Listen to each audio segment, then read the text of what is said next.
Sci-Flix presents a classic sci-fi audiobook. You're listening to Pygmalion's Spectacles by Stanley G. Weinbaum. Welcome to this audiobook of Pygmalion's Spectacles, a visionary classic by Stanley G. Weinbaum. First published in 1935 in Wonder Stories, this tale was decades ahead of its time, captivating readers with its groundbreaking exploration of virtual reality. Stanley G. Weinbaum, known for his inventive ideas and richly imagined worlds, introduces us to Dan Burke, who encounters the enigmatic Professor Ludwig Holck.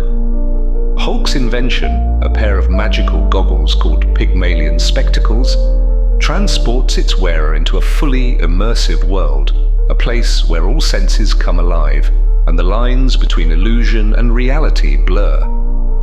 In this fantastical adventure, Burke finds himself in a vibrant, dreamlike realm filled with mystery, romance, and danger. But what secrets does this new reality hold, and how far will it challenge his understanding of the world he knows? Prepare to step into a story that predicted the immersive technologies of today, a journey that questions the very nature of experience and reality.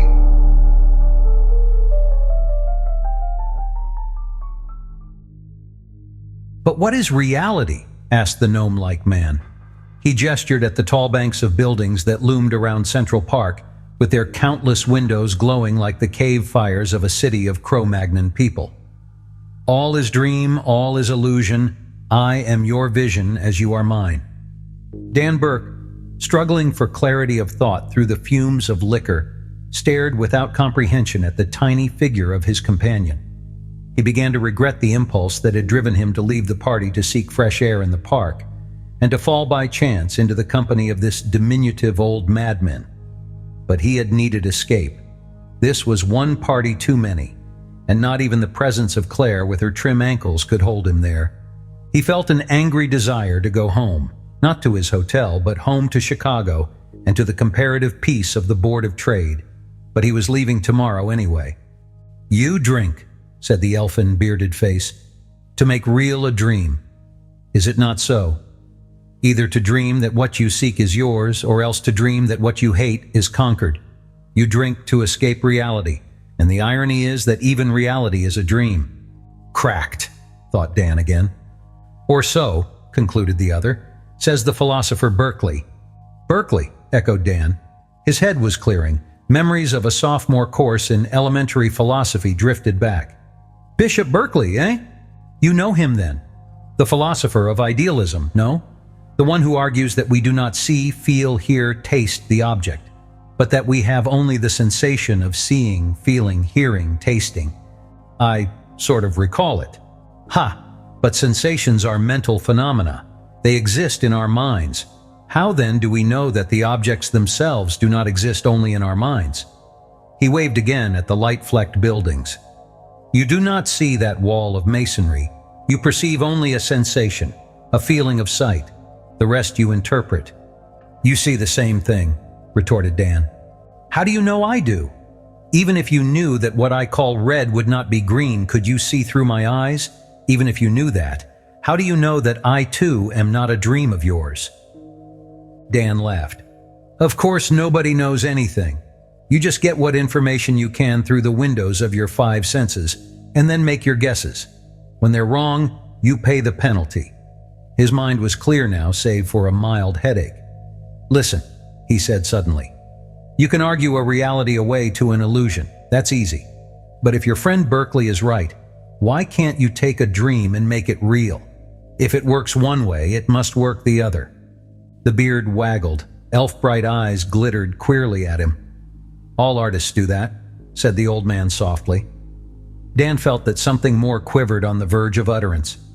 "That's an evasion," he grunted. "Anybody can tell the difference between a picture and the real thing, or between a movie and life." "But," whispered the other, "the realer the better, no? And if one could make a movie very real indeed, what would you say then?" "Nobody can, though." The eyes glittered strangely again. "I can," he whispered. "I did." "Did what?" "Made real a dream." The voice turned angry. Fools! I bring it here to sell to Westman, the camera people, and what do they say? It isn't clear. Only one person can use it at a time. It's too expensive. Fools! Fools. Huh? Listen, I'm Albert Ludwig, Professor Ludwig. As Dan was silent, he continued. It means nothing to you, eh? But listen, a movie that gives one sight and sound. Suppose now I add taste, smell, even touch if your interest is taken by the story. Suppose I make it so that you are in the story, you speak to the shadows and the shadows reply, and instead of being on a screen, the story is all about you, and you are in it. Would that be to make real a dream? How the devil could you do that? How? How? But simply. First my liquid positive, then my magic spectacles. I photograph the story in a liquid with light-sensitive chromates. I build up a complex solution. Do you see? I add taste chemically and sound electrically. And when the story is recorded, then I put the solution in my spectacle, my movie projector. I electrolyze the solution, break it down. The older chromates go first, and out comes the story, sight, sound, smell, taste, all. Touch? If your interest is taken, your mind supplies that. Eagerness crept into his voice. You will look at it, Mr. Burke, said Dan. A swindle, he thought. Then a spark of recklessness glowed out of the vanishing fumes of alcohol. Why not? He grunted. He rose. Ludwig, standing, came scarcely to his shoulder. A queer, gnome-like old man, Dan thought as he followed him across the park and into one of the scores of apartment hotels in the vicinity. In his room, Ludwig fumbled in a bag, producing a device vaguely reminiscent of a gas mask. There were goggles and a rubber mouthpiece. Dan examined it curiously, while the little bearded professor brandished a bottle of watery liquid. Here it is, he gloated. My liquid positive, the story. Hard photography. Infernally hard, therefore the simplest story. A utopia. Just two characters and you, the audience. Now put the spectacles on. Put them on and tell me what fools the Westman people are. He decanted some of the liquid into the mask and trailed a twisted wire to a device on the table. A rectifier, he explained. For the electrolysis. Must you use all the liquid? Asked Dan. If you use part, do you see only part of the story, and which part? Every drop has all of it, but you must fill the eyepieces. Then as Dan slipped the device gingerly on, So, now what do you see? Not a damn thing, just the windows and the lights across the street. Of course, but now I start the electrolysis. Now! There was a moment of chaos. The liquid before Dan's eyes clouded suddenly white, and formless sounds buzzed. He moved to tear the device from his head, but emerging forms in the mistiness caught his interest. Giant things were writhing there. The scene steadied. The whiteness was dissipating like mist in summer. Unbelieving, still gripping the arms of that unseen chair, he was staring at a forest. But what a forest! Incredible, unearthly, beautiful. Smooth boles ascended inconceivably toward a brightening sky, trees bizarre as the forests of the Carboniferous age. Infinitely overhead swayed misty fronds, and the verdure showed brown and green in the heights. And there were birds, at least curiously lovely pipings and twitterings were all about him, though he saw no creatures. Thin elfin whistlings like fairy bugles sounded softly. He sat frozen, entranced. A louder fragment of melody drifted down to him, mounting in exquisite, ecstatic bursts, now clear as sounding metal, now soft as remembered music. For a moment he forgot the chair whose arms he gripped, the miserable hotel room invisibly about him, old Ludwig, his aching head. He imagined himself alone in the midst of that lovely glade. Eden, he muttered, and the swelling music of unseen voices answered. Some measure of reason returned. Illusion, he told himself. Clever optical devices, not reality. He groped for the chair's arm, found it, and clung to it. He scraped his feet and found again an inconsistency. To his eyes, the ground was mossy verdure. To his touch, it was merely a thin hotel carpet. The elfin bugling sounded gently. A faint, deliciously sweet perfume breathed against him. He glanced up to watch the opening of a great crimson blossom on the nearest tree, and a tiny reddish sun edged into the circle of sky above him. The fairy orchestra swelled louder in its light, and the notes sent a thrill of wistfulness through him. Illusion? If it were, it made reality almost unbearable. He wanted to believe that somewhere this side of dreams, there actually existed this region of loveliness, an outpost of paradise, perhaps. And then, far through the softening mists, he caught a movement that was not the swaying of verdure, a shimmer of silver more solid than mist. Something approached. He watched the figure as it moved, now visible, now hidden by trees.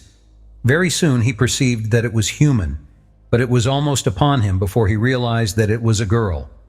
She wore a robe of silvery, half-translucent stuff, luminous as starbeams. A thin band of silver bound glowing black hair about her forehead, and other garment or ornament she had none. Her tiny white feet were bare to the mossy forest floor as she stood no more than a pace from him, staring dark-eyed. The thin music sounded again. She smiled. Dan summoned stumbling thoughts. Was this being also illusion? Had she no more reality than the loveliness of the forest? He opened his lips to speak, but a strained, excited voice sounded in his ears. "Who are you?" Had he spoken? The voice had come as if from another, like the sound of one's words in fever. The girl smiled again. "English," she said in queer, soft tones. "I can speak a little English." She spoke slowly, carefully. "I learned it from—" She hesitated. "My mother's father, whom they call the Grey Weaver." Again came the voice in Dan's ears. "Who are you?" "I am called Galatea," she said. "I came to find you." "To find me?" echoed the voice that was Dan's. "Lucan, who is called the Grey Weaver, told me," she explained, smiling. "He said you will stay with us until the second noon from this." She cast a quick, slanting glance at the pale sun now full above the clearing, then stepped closer. "What are you called?" "Dan," he muttered. His voice sounded oddly different. "What a strange name," said the girl. She stretched out her bare arm. "Come," she smiled. Dan touched her extended hand, feeling without any surprise the living warmth of her fingers. He had forgotten the paradoxes of illusion. This was no longer illusion to him, but reality itself. It seemed to him that he followed her, walking over the shadowed turf that gave with springy crunch beneath his tread, though Galatea left hardly an imprint. He glanced down, noting that he himself wore a silver garment, and that his feet were bare. With the glance he felt a feathery breeze on his body and a sense of mossy earth on his feet. "Galatea," said his voice. "Galatea, what place is this? What language do you speak?"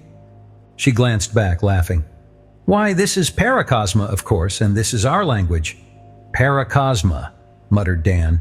"Paracosma." A fragment of Greek that had survived somehow from a sophomore course a decade in the past came strangely back to him. Paracosma, land beyond the world. Galatea cast a smiling glance at him. "Does the real world seem strange?" she queried. "After that Shadowland of yours?" "Shadowland?" echoed Dan, bewildered. "This is Shadow, not my world." The girl's smile turned quizzical. "Poof!" she retorted with an impudently lovely pout. "And I suppose then that I am the phantom instead of you?" She laughed. "Do I seem ghost-like?" Dan made no reply. He was puzzling over unanswerable questions as he trod behind the lithe figure of his guide. The aisle between the unearthly trees widened, and the giants were fewer. It seemed a mile, perhaps, before a sound of tinkling water obscured that other strange music. They emerged on the bank of a little river, swift and crystalline, that rippled and gurgled its way from glowing pool to flashing rapids, sparkling under the pale sun. Galatea bent over the brink and cupped her hands, raising a few mouthfuls of water to her lips. Dan followed her example, finding the liquid stinging cold. "How do we cross?" he asked. "You can wait up there." The dryad who led him gestured to a sunlit shallows above a tiny falls. "But I always cross here." She poised herself for a moment on the green bank, then dove like a silver arrow into the pool. Dan followed. The water stung his body like champagne, but a stroke or two carried him across to where Galatea had already emerged with a glistening of creamy bare limbs. Her garment clung tight as a metal sheath to her wet body. He felt a breathtaking thrill at the sight of her. And then, miraculously, the silver cloth was dry. The droplets rolled off as if from oiled silk, and they moved briskly on. The incredible forest had ended with the river. They walked over a meadow studded with little many-hued star-shaped flowers, whose fronds underfoot were soft as a lawn. Yet still the sweet pipings followed them, now loud, now whisper-soft in a tenuous web of melody. "Galatea," said Dan suddenly. "Where is the music coming from?" She looked back amazed. "You silly one," she laughed. "From the flowers, of course. See?" She plucked a purple star and held it to his ear. True enough, a faint and plaintive melody hummed out of the blossom. She tossed it in his startled face and skipped on. A little copse appeared ahead, not of the gigantic forest trees, but of lesser growths, bearing flowers and fruits of iridescent colors, and a tiny brook bubbled through. And there stood the objective of their journey, a building of white marble-like stone, single-storied and vine-covered, with broad glassless windows. They trod upon a path of bright pebbles to the arched entrance, and here, on an intricate stone bench, sat a gray-bearded, patriarchal individual. Galatea addressed him in a liquid language that reminded Dan of the flower pipings. Then she turned. "This is Lucan," she said, as the ancient rose from his seat and spoke in English.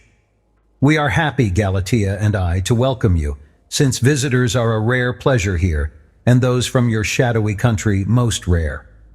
Dan uttered puzzled words of thanks, and the old man nodded, reseating himself on the carven bench.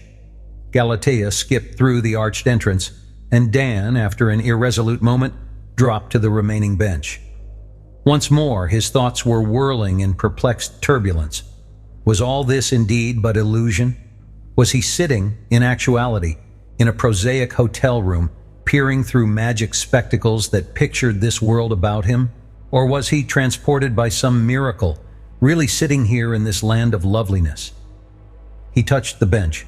Stone, hard and unyielding, met his fingers. "Lucan," said his voice, "how did you know I was coming?" "I was told," said the other.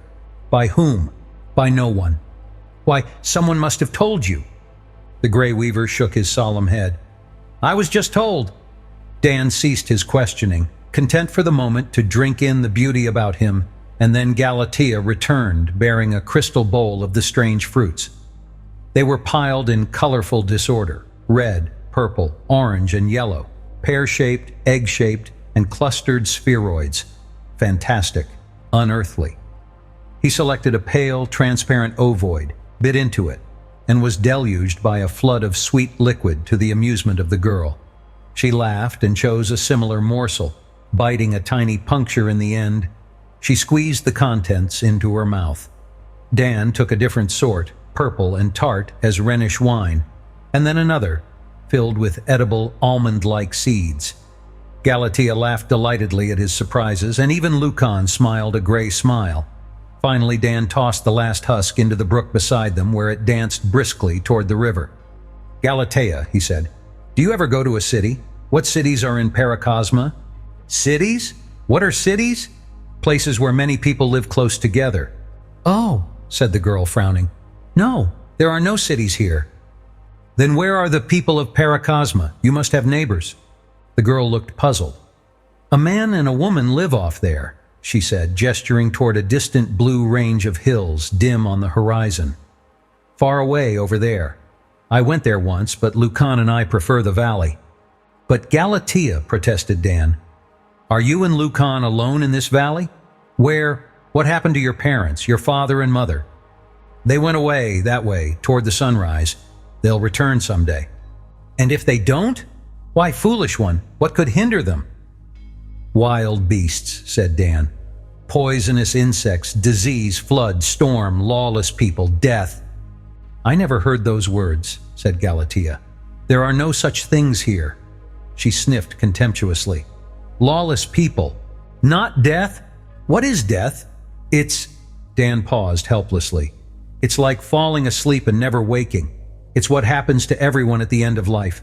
"I never heard of such a thing as the end of life," said the girl decidedly. "There isn't such a thing."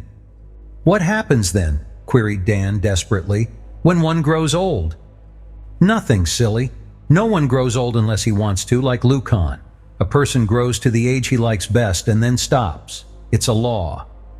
Dan gathered his chaotic thoughts. He stared into Galatea's dark, lovely eyes. "Have you stopped yet?" The dark eyes dropped.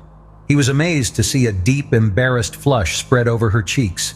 She looked at Lucan nodding reflectively on his bench, then back to Dan, meeting his gaze.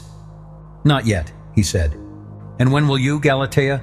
"When I have had the one child permitted me. You see," she stared down at her dainty toes, "one cannot bear children afterwards."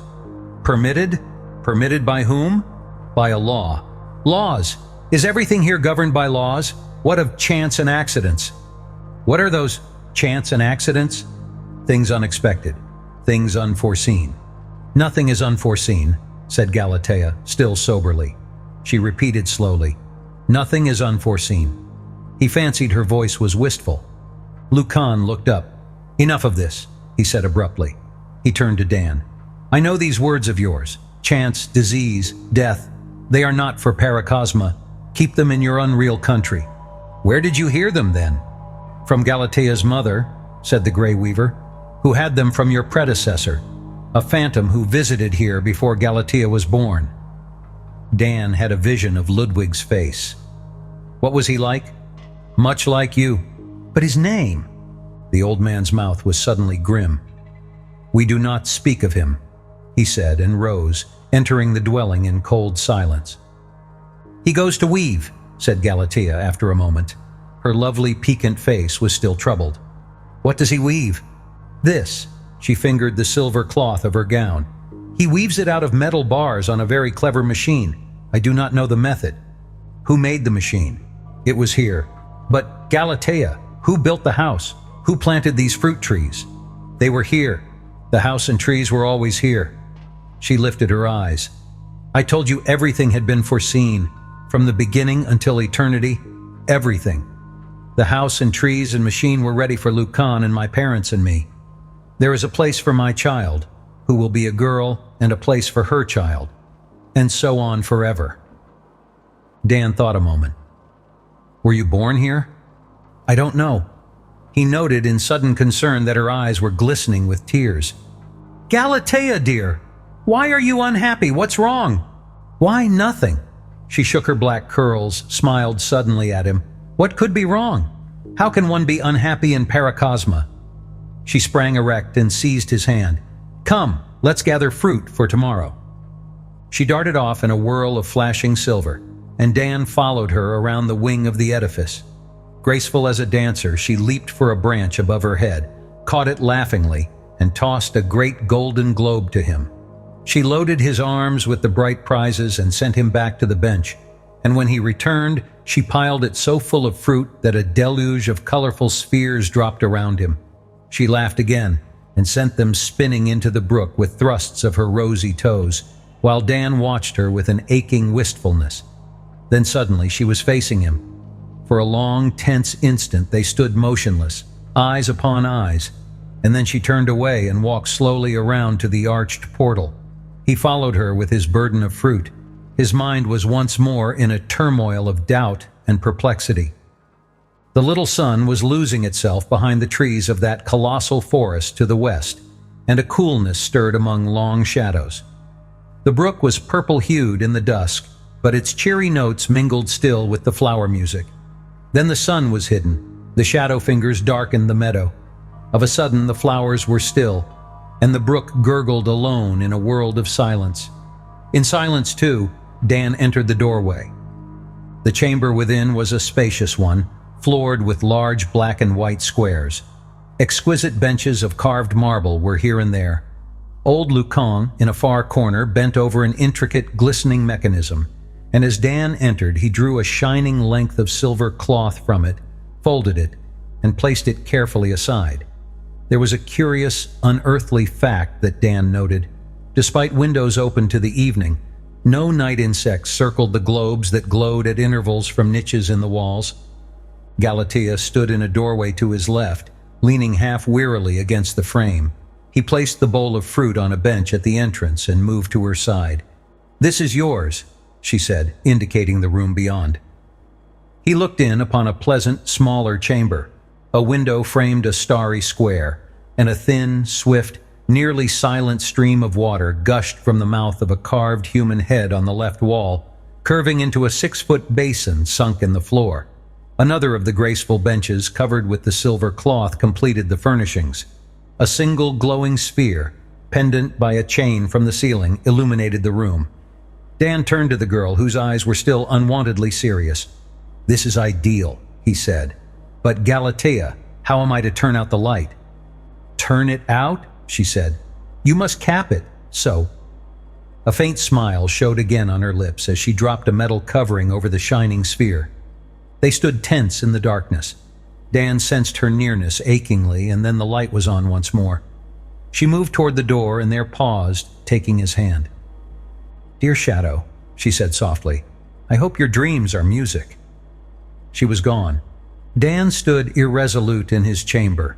He glanced into the large room where Lucan still bent over his work, and the Grey Weaver raised a hand in a solemn salutation, but said nothing. He felt no urge for the old man's silent company and turned back into his room to prepare for slumber. Almost instantly, it seemed, the dawn was upon him, and bright elfin pipings were all about him, while the odd ruddy sun sent a broad, slanting plane of light across the room. He rose as fully aware of his surroundings as if he had not slept at all. The pool tempted him, and he bathed in stinging water. Thereafter he emerged into the central chamber, noting curiously that the globes still glowed in dim rivalry to the daylight. He touched one casually. It was cool as metal to his fingers and lifted freely from its standard. For a moment he held the cold flaming thing in his hands, then replaced it and wandered into the dawn. Galatea was dancing up the path, eating a strange fruit as rosy as her lips. She was merry again, once more the happy nymph who had greeted him, and she gave him a bright smile as he chose a sweet green ovoid for his breakfast. "Come on," she called, "to the river." She skipped away toward the unbelievable forest. Dan followed, marveling that her lithe speed was so easy a match for his stronger muscles. Then they were laughing in the pool, splashing about until Galatea drew herself to the bank, glowing and panting.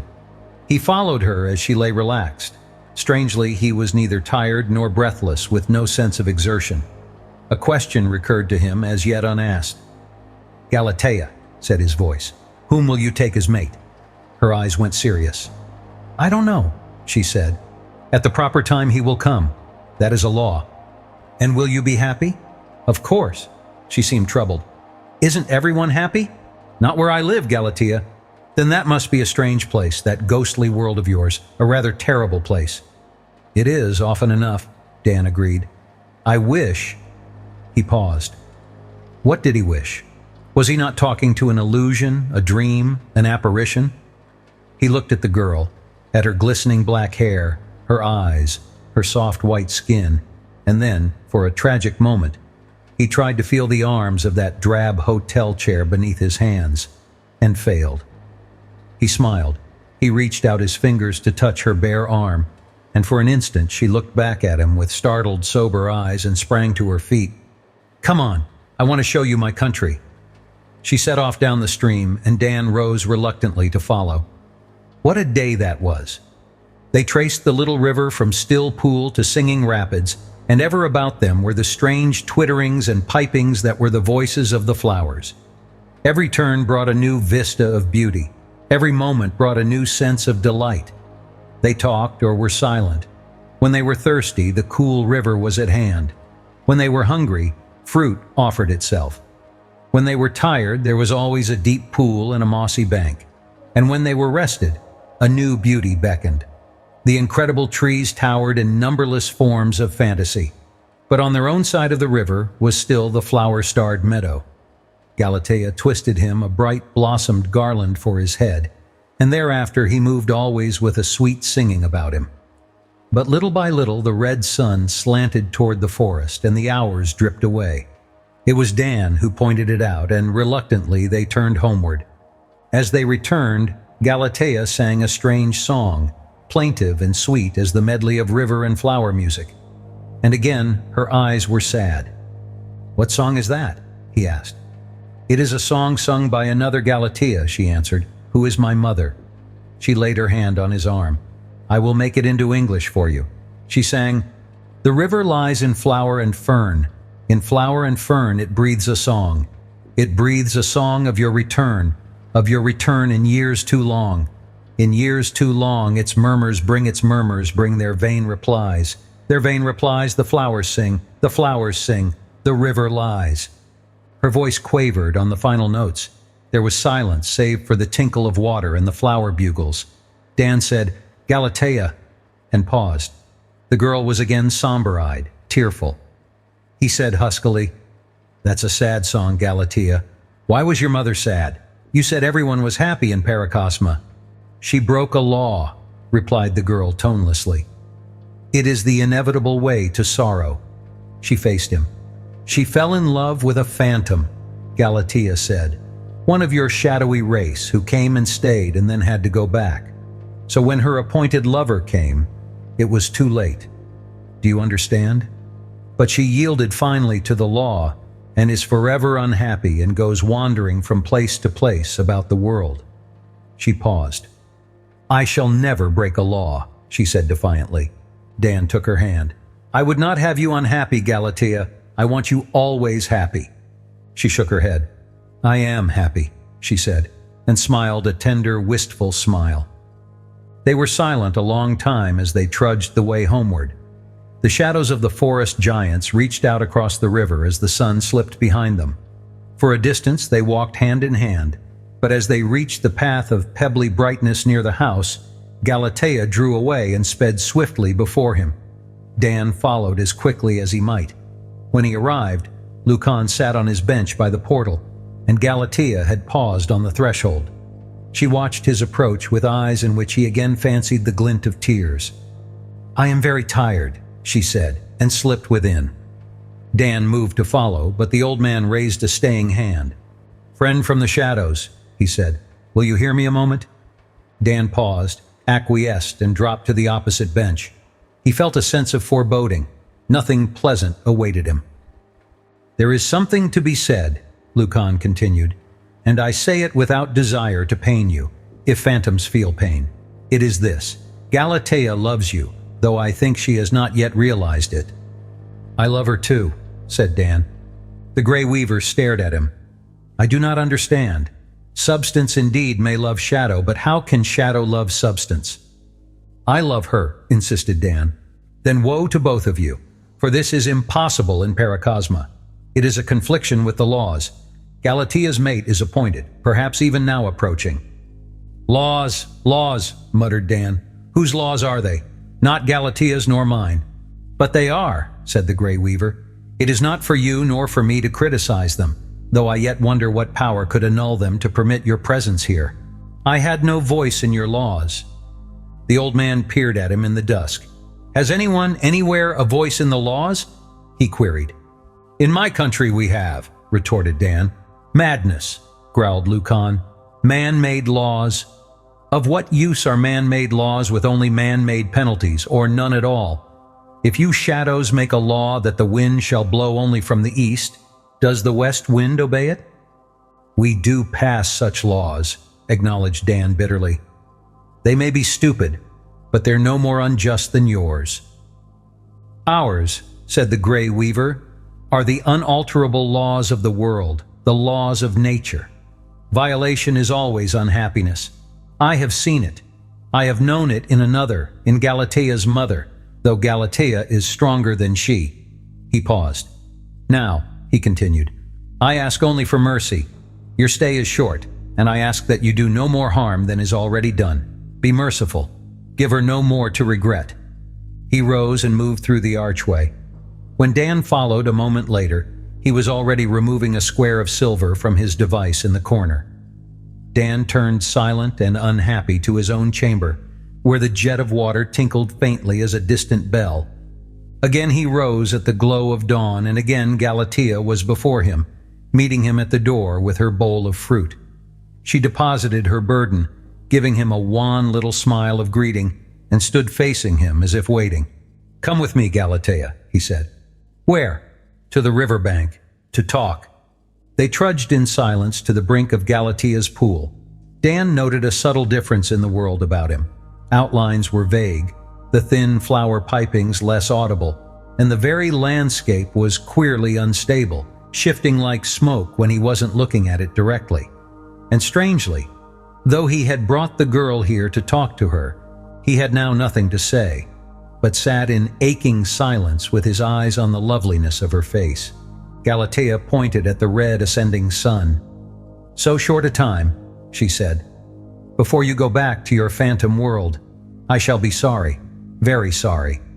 She touched his cheek with her fingers. "Dear Shadow." "Suppose," said Dan huskily, "that I won't go. What if I won't leave here?" His voice grew fiercer. "I'll not go. I'm going to stay." The calm mournfulness of the girl's face checked him.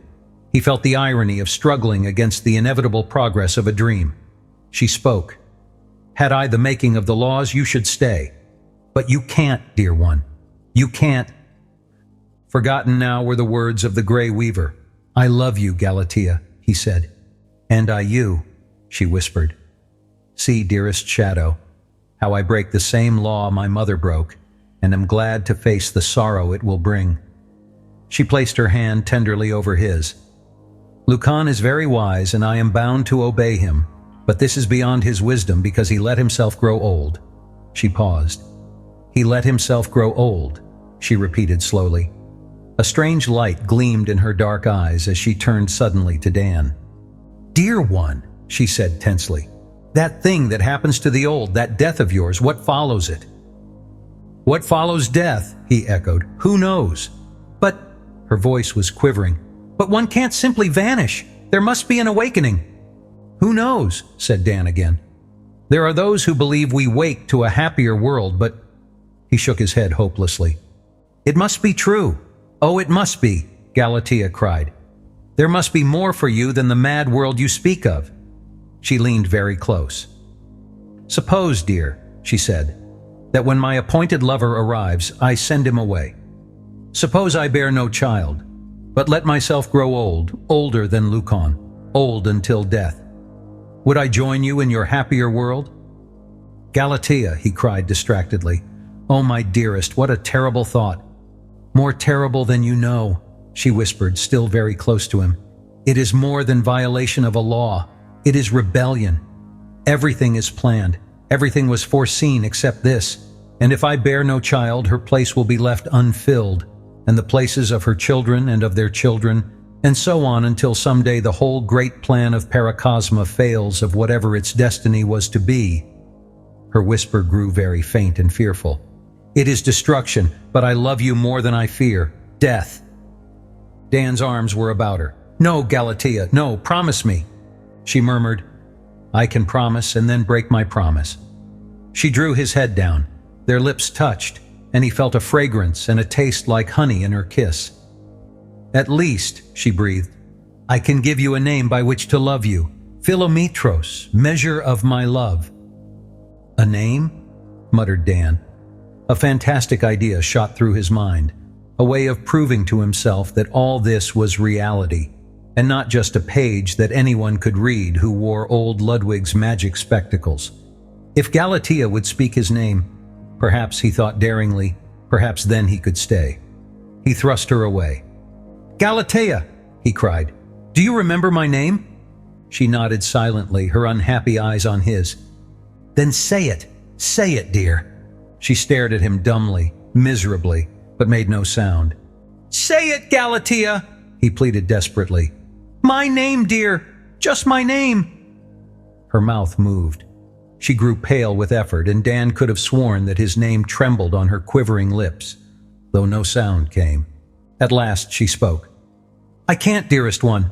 Oh, I can't. A law forbids it." She stood suddenly erect, pallid as an ivory carving. "Lucan calls," she said, and darted away. Dan followed along the pebbled path, but her speed was beyond his powers. At the portal, he found only the Grey Weaver standing cold and stern. He raised his hand as Dan appeared. "Your time is short," he said. "Go, thinking of the havoc you have done." "Where's Galatea?" gasped Dan. "I have sent her away." The old man blocked the entrance. For a moment Dan would have struck him aside, but something withheld him. He stared wildly about the meadow. There, a flash of silver beyond the river, at the edge of the forest. He turned and raced toward it. While motionless and cold, the Grey Weaver watched him go. "Galatea!" he called. "Galatea!" He was over the river now, on the forest bank, running through columned vistas that whirled about him like mist. The world had gone cloudy. Fine flakes danced like snow before his eyes. Paracosma was dissolving around him. Through the chaos, he fancied a glimpse of the girl, but closer approach left him still voicing his hopeless cry of Galatea. After an endless time, he paused. Something familiar about the spot struck him, and just as the red sun edged above him, he recognized the place, the very point at which he had entered Paracosma. A sense of futility overwhelmed him as for a moment he gazed at an unbelievable apparition. A dark window hung in midair before him through which glowed rows of electric lights. Ludwig's window. It vanished, but the trees writhed and the sky darkened, and he swayed dizzily in turmoil. He realized suddenly that he was no longer standing, but sitting in the midst of the crazy glade, and his hands clutched something smooth and hard, the arms of that miserable hotel chair. Then at last he saw her, close before him, Galatea, with sorrow-stricken features, her tear-filled eyes on his. He made a terrific effort to rise, stood erect, and fell sprawling in a blaze of coruscating lights. He struggled to his knees. Walls, Ludwig's room, encompassed him. He must have slipped from the chair. The magic spectacles lay before him, one lens splintered and spilling a fluid no longer water-clear, but white as milk. "God," he muttered. He felt shaken, sick, exhausted, with a bitter sense of bereavement, and his head ached fiercely. The room was drab, disgusting. He wanted to get out of it. He glanced automatically at his watch. 4 o'clock. He must have sat here nearly 5 hours. For the first time, he noticed Ludwig's absence. He was glad of it and walked dully out of the door to an automatic elevator. There was no response to his ring. Someone was using the thing. He walked 3 flights to the street and back to his own room. In love with a vision. Worse, in love with a girl who had never lived, in a fantastic utopia that was literally nowhere. He threw himself on his bed with a groan that was half a sob. He saw finally the implication of the name Galatea. Galatea, Pygmalion's statue, given life by Venus in the ancient Grecian myth. But his Galatea, warm and lovely and vital, must remain forever without the gift of life, since he was neither Pygmalion nor God. He woke late in the morning, staring uncomprehendingly about for the fountain and pool of Paracosma. Slow comprehension dawned. How much of last night's experience had been real? How much was the product of alcohol? Or had old Ludwig been right, and was there no difference between reality and dream? He changed his rumpled attire and wandered despondently to the street. He found Ludwig's hotel at last. Inquiry revealed that the diminutive professor had checked out, leaving no forwarding address. What of it? Even Ludwig couldn't give what he sought, a living Galatea. Dan was glad that he had disappeared. He hated the little professor. Professor? Hypnotists called themselves professors. He dragged through a weary day and then a sleepless night back to Chicago. It was midwinter when he saw a suggestively tiny figure ahead of him in the loop. Ludwig, yet what use to hail him? His cry was automatic. Professor Ludwig. The elfin figure turned, recognized him, smiled. They stepped into the shelter of a building. "I'm sorry about your machine, Professor. I'd be glad to pay for the damage." "Ah, that was nothing, a cracked glass. But have you been ill? You look much the worse." "It's nothing," said Dan. "Your show was marvelous, Professor, marvelous.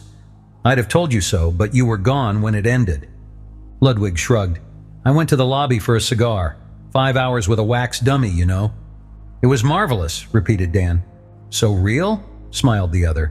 Only because you cooperated then. It takes self-hypnosis. It was real, all right, agreed Dan glumly. I don't understand it. That strange, beautiful country. The trees were club mosses enlarged by a lens, said Ludwig. All was trick photography, but stereoscopic, as I told you, three-dimensional. The fruits were rubber. The house is a summer building on our campus, Northern University. And the voice was mine. You didn't speak at all, except your name at the first, and I left a blank for that. I played your part, you see. I went around with the photographic apparatus strapped on my head to keep the viewpoint always that of the observer. See? He grinned wryly. Luckily, I'm rather short, or you'd have seemed a giant. Wait a minute, said Dan, his mind whirling. You say you played my part. Then Galatea. Is she real too? T's real enough, said the professor. My niece, a senior at Northern and likes dramatics. She helped me out with the thing. Why? Want to meet her? Dan answered vaguely, happily. An ache had vanished. A pain was eased. Paracosma was attainable at last. The end.